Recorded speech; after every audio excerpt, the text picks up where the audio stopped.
Présidente, Madame la Présidente, Monsieur le ministre de la Pêche et de l'Économie maritime, Monsieur le ministre des Finances et du Budget, Monsieur le ministre du Travail Monsieur le ministre du Travail et des Relations avec les institutions, chers collaborateurs des ministres, chers honorables collègues, assalamu alaikum. Monsieur le ministre, le président Abdou Mbow moo doon nuyu quelques-uns de vos collaborateurs muy le colonel Lamine Ndiaye ak le préfet Fodé Fall ak le directeur du port autonome de Dakar loolu moo doon yóbbante président Abdou Mbow. Monsieur le ministre, ma lay féliciter ci sa reconduction di rafetlu bu baax ce qui a été fait dans le secteur de la pêche. yaakaar naa ne président Macky Sall bi ñu ko joxee réew mi 2012 ba 2020 bi ñuy wax ak yow réalisé na lu bari ci wàllu pêche ni ko honorable présidente Aminata Gueye waxee subvention moteur yi duñu tàyyi di ko wax li nga xam ne mooy gilet de sauvetage yi aussi ak immatriculation des pirogues. Mais monsieur le ministre, dama bëggoon a laaj pooru Ndayane fan ngeen ci tollu ci wàllu liggéey bi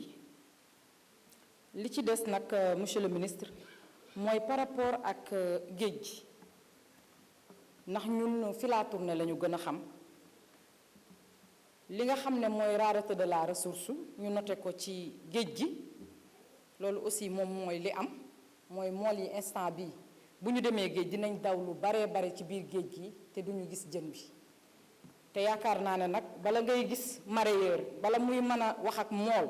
faw mu am li nga xam ne mooy produit bi te produit bi mooy jën yi. Donc monsieur le ministre jàpp naa ne assise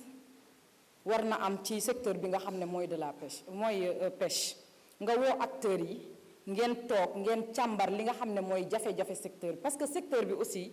am na ay jafe-jafe naam nag nguur gi def na ci lu bare.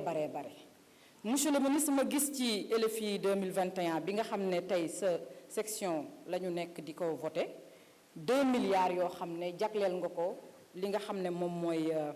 subvention moteur yi loolu aussi mu am ay jafe-jafe parce que ñun mool yi pour ñu jot li nga xam ne mooy machine moteur bi dafay xaw a difficile si ñun ñuy laaj aussi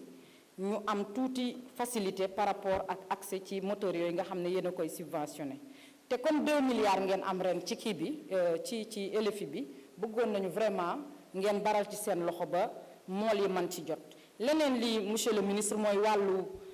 usines yi nga xam ne dañuy defal farine de poisson tey bu ñu ko naatable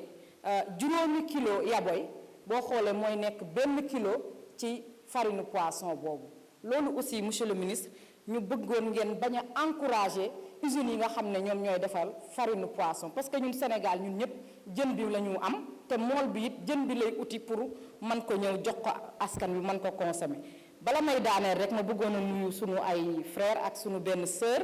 muy le DG de la CERN monsieur Saliou Samb ak